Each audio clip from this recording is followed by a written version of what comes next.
Good afternoon, everyone. Thanks for keeping the fidelity by joining us in this 12 p.m. bilingual newscast on Equinox Television. The first part is in French with you, Julien Besai. Good afternoon. Bon après-midi à vous, Innocent Azé. Mesdames et messieurs, bon après-midi à toutes et à tous. Merci de rester fidèles sur Equinox Télévision. 40 000 masques de protection viennent d'être offerts aux commerçants et mototaximens de la ville de Douala. Les bénéficiaires qui ont salué cette initiative du chef de l'État n'ont pas hésité à soumettre leur doléance. Il s'agit des gants de protection, mais également la création des centres de santé dans les espaces marchands. Dalastiana et Julien Guignondé. 40 000 masques en guise d'appui pour renforcer les mesures barrières contre le Covid-19. Ce package est la quote-part du littoral dans la récente dotation du chef de l'État. Les bénéficiaires prioritaires sont les commerçants et les conducteurs de mototaxi.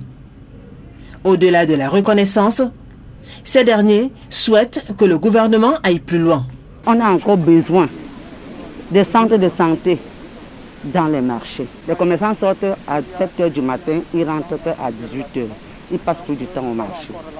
Des accidents, des fièvres, des Covid-19. Il faut d'abord qu'on intervienne avant d'arriver aux grands hôpitaux. C'est ça que demande au chef d'État. Oui, à part les masques, on aurait besoin de gants. Parce qu'avec la pluie qui vient là, il faudrait vraiment les gants. Parce que sans gants, l'argent qu'on touche, les salutations, ça risque de nous mettre dans les problèmes. Les mototaximens, couches très exposées au virus, sont particulièrement préoccupants pour les autorités. Dans la ville de Douala, nous avons au moins 800 000 mototaxis. Comment sensibiliser, comment désinfecter, même les motos, comment être auprès des mototaxis chaque jour pour la sensibilisation. Nous pensons qu'il faudrait l'accompagnement du chef d'État. Le gouverneur de la région du littoral, Samuel Dieudonné Ivaha Dibois, recommande aux uns et aux autres d'en faire bon usage et surtout de veiller à l'application et au respect des mesures barrières édictées par l'État. Nous pouvons constater que lorsque nos forces descendent sur le terrain, les autorités, en particulier les sous-préfets, chacun a son cache-nez plutôt au niveau du menton, c'est plus de cache-menton. Et dès que l'autorité est là, on remonte le cache-nez, mais après le départ des FMO, on s'en débarrasse. Mais faisons très attention parce que cette pandémie, elle est très rusée. Essayons d'être assez durs vis-à-vis de ceux qui s'amusent avec la mort. Avec le centre, le littoral est un principal foyer de contamination au coronavirus. À ce jour, plusieurs centaines de cas positifs et de nombreux décès. Et la prise en charge des patients atteints du Covid-19 est une rude épreuve pour les hôpitaux publics agréés à Yaoundé. Officiellement, toutes les dispositions sont prises pour un traitement efficace et gratuit. Cependant, la multiplication des cas positifs de coronavirus au Cameroun a révélé les limites des capacités d'accueil de ces structures sanitaires publiques et l'insuffisance des équipements médicaux indispensables pour une prise en charge optimale de ces patients. D'autres précisions dans ce reportage de Emmanuel Diop et Marcelin Gansor. La région du centre en général et la ville de Yaoundé en particulier sont les plus grands foyers de propagation du coronavirus, ce qui ne laisse pas un temps de répit aux formations sanitaires qui doivent cravacher dur au quotidien pour assurer la prise en charge des patients. Nous avons plus d'une centaine de malades déjà que nous avons pris en charge, avec 7 décès, hélas. Mais la prise en charge est totale. Les malades n'ont rien à débourser. Pas seulement le personnel, tout l'hôpital est engagé dans la prise en charge de ces malades. Nous sommes au front.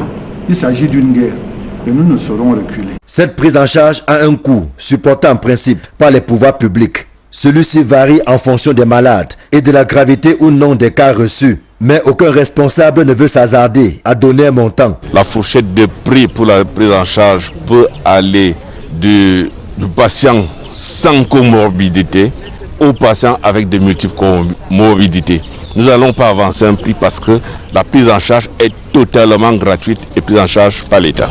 Est-ce que je dépense l'argent? La hiérarchie me donne les équipements, me donne les consommables, les équipements de protection, l'argent pour nourrir les malades. Ce que ça me coûte, c'est quand les malades ne viennent pas et que les recettes de l'hôpital baissent. Mais pour la prise en charge, la hiérarchie fait le maximum pour tout. Bien que suffisamment outillé pour les prises en charge, l'hôpital central et l'hôpital Jamo de Yaoundé restent sur le qui-vive au cas où il y aurait une flambée de la pandémie. L'amélioration du plateau technique reste un défi majeur pour ces formations sanitaires. Pour le nombre de lits disponibles pour la prise en charge du Covid, nous avons 6 extracteurs d'oxygène. Comme nous vous le disons, les 6 extracteurs d'oxygène suffisaient pour 6 malades. Mais parfois, les malades étaient obligés de rester longtemps sous extracteurs d'oxygène parce qu'il fallait que ces appareils puissent béquiller le système respiratoire de ces patients en détresse. Nous avons libéré 238 lits au cas où il y a une flambée de l'épidémie. Et la partie où nous avons libéré les 238 lits est une partie qui est séparée des autres parties de l'hôpital, c'est-à-dire qu'il n'y a pas un mélange. Et on invite donc les gens à venir se faire soigner parce qu'on risque d'avoir plus de malades non Covid que Covid. Parce que si les gens restent dans les maisons avec les maladies, ils peuvent mourir. Ainsi va la prise en charge des patients de la Covid-19 dans certaines de nos formations sanitaires. C'est un vrai challenge qui a bousculé les habitudes. Les hôpitaux sont d'autant plus mobilisés que les autres pathologies n'ont pas disparu avec l'arrivée du coronavirus. Des mesures sont prises pour éviter toute contamination. Et le port obligatoire des masques est plus que jamais d'actualité et s'impose à tous pour limiter la propagation de la pandémie du coronavirus. Ce message de sensibilisation du gouverneur Nasseri Paul Béa se heurte devant les difficultés à ces équipements de protection individuelle. Le gouverneur de la région du Centre a annoncé la distribution de 5000 masques destinés prioritairement aux couches sociales les plus défavorisées, dont les conducteurs de moto, les personnes handicapées et commerçants. Je vous propose de suivre la réaction du gouverneur de la région du Centre, Nasseri Paul Béa. Le fait que le chef de l'État insiste sur le port de masque, nous devons aussi insister auprès de ces populations pour le port de masque. Voilà pourquoi nous sommes venus. Nous avons distribué au total plus de 12 500 masques dans le seul département de la Haute-Sanaga. Sans compter ce que les élites, les gens de bonne volonté ont fait. Donc il est question donc pour que la majorité de ces populations puissent porter les masques et porter ça effectivement. Parce que nous avons constaté qu'il y a eu un relâchement et donc ça ne devait pas l'être. Parce qu'on n'est pas d'abord au but du tunnel. La bataille n'est pas encore gagnée. Même comme ils sont à 0 cas, on ne sait jamais. On doit être vigilant et on doit être prudent. Et l'effectivité devait être donc pour les groupes les plus vulnérables. Et les Bayam Salam, c'est-à-dire les commerçants, les mototaximens, les transporteurs, les handicapés. Et il est question de continuer la sensibilisation. Qu'on ne reste pas seulement à Yaoundé en train de gérer les cas qui sont déjà graves, mais aussi aller là où les gens peuvent continuer à résister contre cette pandémie. L'opposition camerounaise critique ouvertement le gouvernement prompte à fermer une polyclinique sans toutefois mesurer les conséquences sociales et sanitaires au moment où le Cameroun a franchi la barre de 2000 cas positifs de coronavirus au Cameroun. D'autres précisions avec Flavien Valondongo. La fermeture de la polyclinique Marie-O à Douala par le ministre de la Santé publique ne cesse de susciter des réactions chez des acteurs politiques.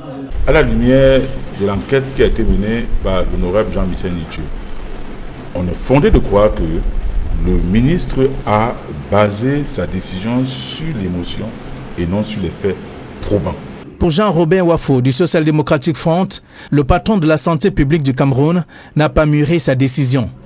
Par ailleurs, des raisons évoquées dans la note qui ferme la structure sanitaire ne sont que des allégations. Faux, retorque le communicant du RDPC. Il y a eu nécessairement un certain nombre de faits, et quand on dit un nombre de faits, ça veut dire que le préfet et les autres autorités ont eu à faire des enquêtes qu'on ne doit pas toujours publier sur le Facebook et autres. Avec la menace de la pandémie du Covid-19 qui secoue les Camerounais, l'essoufflement démontré par des centres agréés des malades du Covid-19 qui n'attirent plus des patients est reparé ici par des structures sanitaires privées et de ce fait devrait plutôt être soutenu par le gouvernement. Il y a quand même des situations. On t'a dit l'État est là pour accompagner. L'État est là pour pour aider. L'État est là pour encadrer. L'État n'est pas là pour faire dans le tout répressif. Au sein du parti au pouvoir, certains reconnaissent que des efforts des cliniques sont louables. Surtout, quelle solution des manquements du secteur public? Le fait qu'on ait pu fermer la clinique sans prendre les dispositions pour que les malades qui sont là, leur vie soit préservée, peut être quelque chose de critiquable. Nous sommes d'accord. Je veux dire que si on avait peut-être toutes les mesures, M. Mabingo ne serait pas décédé. La fermeture de la clinique Marie-O à Douala ne va pas sans conséquences sur le plan infrastructurel, humain et surtout sanitaire. C'est une infrastructure hospitalière en moins. Parce que là-bas, il y a 15 respirateurs artificiels. Ce sera impacté. Et c'est la raison pour laquelle l'Ordre national des médecins du Cameroun a pratiquement dédouané le docteur Ngoulaye. À la suite de cet acte, le syndicat des médecins du Cameroun s'est engagé à soutenir et à protéger ses membres, surtout à amener le gouvernement à prendre en compte les doléances du personnel sanitaire au Cameroun. Après la fermeture de la polyclinique Marie-O, les autres formations sanitaires privées sont sommées de libérer tous les patients atteints du Covid-19 afin qu'ils soient transférés dans des centres spéciaux mis en place par le gouvernement. Le préfet du département du Vouri leur accorde un délai de 2 jours pour exécuter cette instruction administrative. Cependant, Benjamin Bouteau précise qu'en cas de refus volontaire du patient, celui-ci doit signer une lettre d'engagement pour être pris en charge dans une formation sanitaire privée. C'est en substance le message porté au préfet du Vouri à toutes les formations sanitaires privées prenant en charge les cas de Covid-19 dans le département du Vouri. Et se dirige-t-on vers une catastrophe à l'image de celle de Ngouache en plein Douala. Cette fois, c'est au quartier Japoma, dans le 3e arrondissement de la ville de Douala, qu'un ravin menace dangereusement d'avaler les maisons environnantes. Avec l'approche des pluies, les populations sont aux abois. Kedjara et Dani Warenz 2 sont allés à leur rencontre. Nous sommes ici à Japoma, au lieu dit conteneur bleu, où, comme vous pouvez le voir, les habitants côtoient au quotidien la mort dans toute sa plénitude.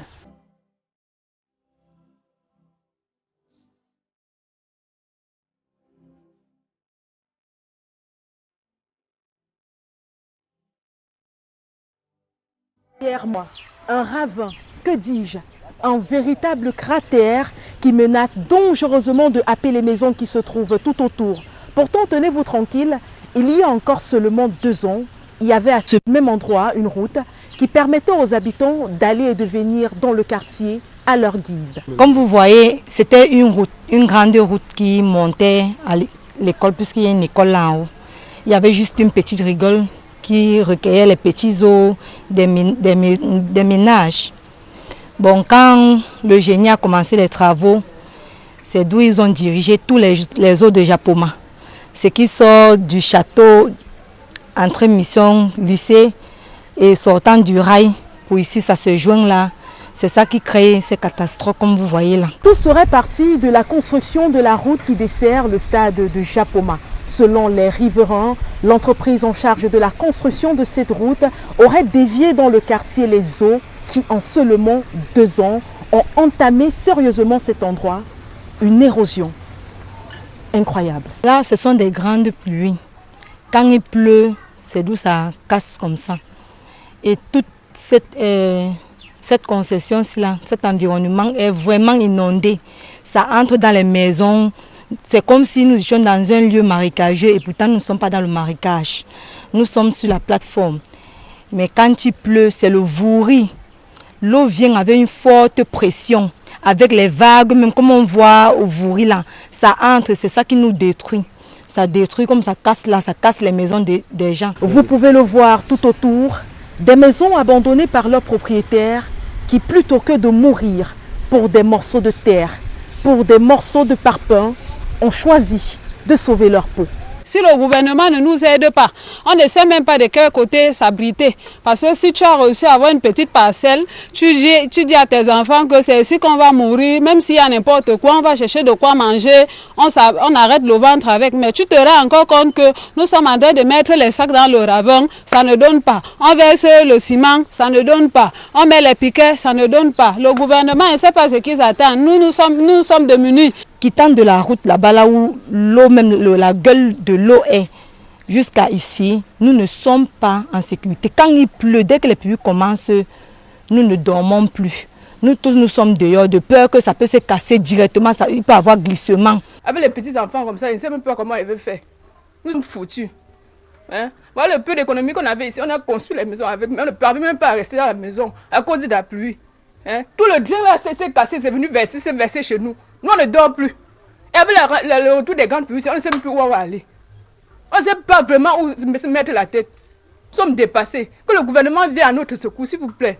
Nous sommes morts ici, là. Avec la saison de pluie qui s'annonce tumultueuse, les habitants, apeurés, dépités, se tournent désespérément vers les autorités qu'elles appellent à l'aide pour les sauver de cette situation.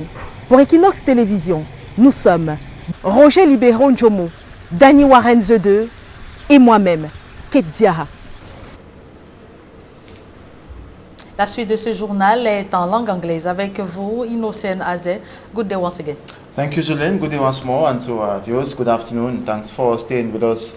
Early today, the population of Bamenda in the northwest region of the country got up to observe a ghost town, notably in the Bamenda tourist subdivision, just like other neighborhoods in Bamendo. Observed the ghost town since the morning hours. Streets were deserted with just few persons seen trekking. No vehicle was seen plowing the streets like at Maituri and 4 neighborhoods in the Bamenda tourist subdivision. And it is the case since start of the Anglophone crisis in 2016, and eve of the celebrations of May 20, that's the National Unity Day. The streets are often that is deserted by the population following threats from separatist fighters. And since the crisis started in 2016 as well, separatists had always warned the population with them being to frustrate the celebration of the National Unity Day, May 20. Even though this year celebrations or public celebrations have been banned by the government of Cameroon as a result of the coronavirus pandemic. We now talk about the U.S. Assistant Secretary of State for African Affairs, Tibor Nash, who denounces for another time the abuses committed in the northwest and southwest regions of the country by armed separatists and the military. To him, government killing of civilians in Cameroon is inexcusable. Tibor Nash urges follow through on the Ngarabo investigation and many other incidents of this nature. The diplomat in a tweet also condemned separatist attacks on local officials, like the assassination of Mayor Ashu Presley Ojong of the Manfi Council in the Manu division of the southwest region recently by alleged armed separatists. To him, the belligerents of the war must stop violence and start talking ways out of the socio-political impasse. The national president of the Cameroon Renaissance Movement Party on his past as Professor Maurice Kamto has called for an investigation into the assassination of Mayor Ashu Presley Ojong. He also demands light be shed on the case of an assassination or an assassinated baby in the Recife Anglophone Cameroon in relation to the socio-political crisis.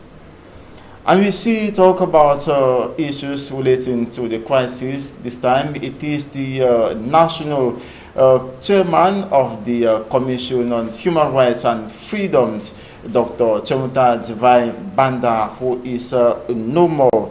He died yesterday in a private clinic in Yaoundé, the nation's political capital, at the age of 73. According to family sources, he had been battling with ill for a long time. Dr. Chemuta Divine Banda plays an active role in the Anglophone crisis by ensuring respect of human rights and return to normalcy in the northwest and southwest regions. He had condemned in strong terms the barbaric killings, abductions, tortures, rapes, and other rights abuses by belligerents of the armed conflict. Opposition politicians have termed the closure of the Marie O Clinic here in Douala as act of repression brandished by the Minister of Public Health, Dr. Manauda Malachi. The SDF and CRM communicators on Douala reports on Equinox Television Sunday said the minister would have taken other sanctions rather than closing the clinic, which has brought a lot of criticisms and equally adverse consequences, like the death of one of the COVID-19 patients who were transferred, that's from the Marie O Clinic, termed illegal, to the Lakentini Hospital. The patient died due to lack of oxygen. Details in this report.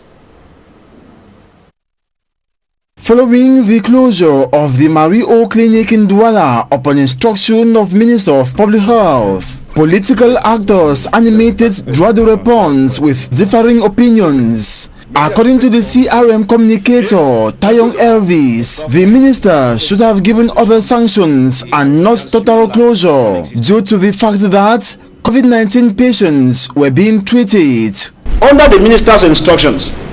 Now, whether that center was accredited to carry on with cases, COVID cases or not, the main issue here is that when you take decisions, you take into consideration accompanying measures.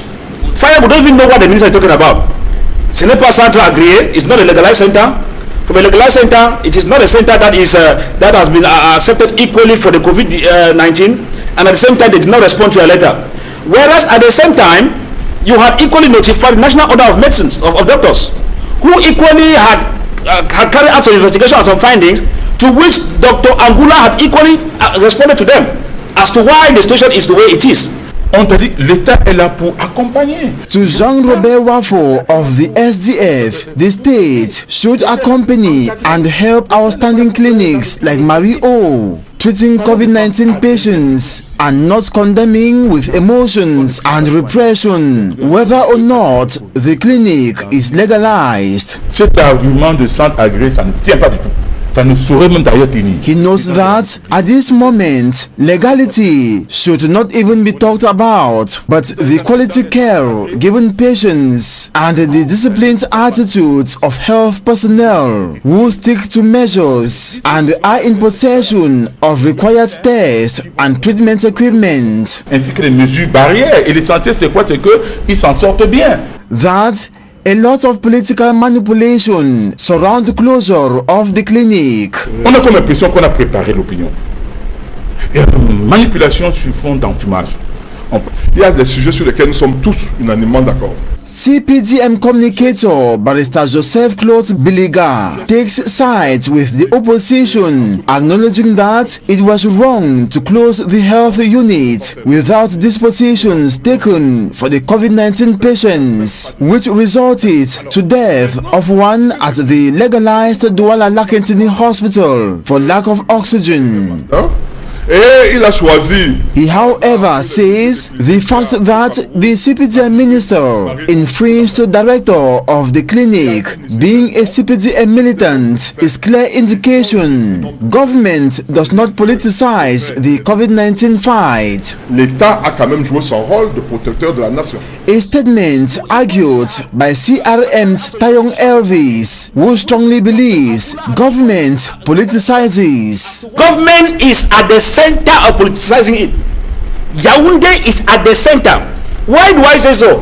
What will it profit a government that knows that COVID-19 is serious but pretend as if it can handle it alone? I say alone. That's the impression they have from Yaoundé, that we are capable, we have all it takes. Same idea supported by Jean-Robert Wafo of the SDF. Il y a eu des faits incroyables avant cette fermeture. While adamant government is not politicizing, the CPDM communicator Barrister Joseph Claude Biliga reaffirms whether legal or not, all needs to work as one to contain the coronavirus. Qu'on peut contester entièrement d'accord. If the Marie O clinic was closed, therefore, the Minister of Public Health found it faulty with fraudulent activities, while treatment was supposed to be free, and also failure to respond to the minister's letter on collection of 6 million francs CFA from a patient and 14 million francs CFA from a foreigner being a COVID-19 patient. Le ministre a des éléments qui lui permettent de prendre une décision. According to Jean-Robert Wafo of the SDF and the Tayong Elvis of the CRM, this is unfounded. Why was it necessary for the Minister of Public Health to hurry? And that's it for this 12 p.m. Bilingual Newscast. Thanks so much for watching. Do have a nice day. Je l'enverrai. Bonne journée à vous aussi. Merci. Je vous souhaite également une agréable journée. Innocène Azé. Mesdames et messieurs, merci d'avoir suivi cette édition bilingue du journal. Retrouvez juste après votre quotidien santé.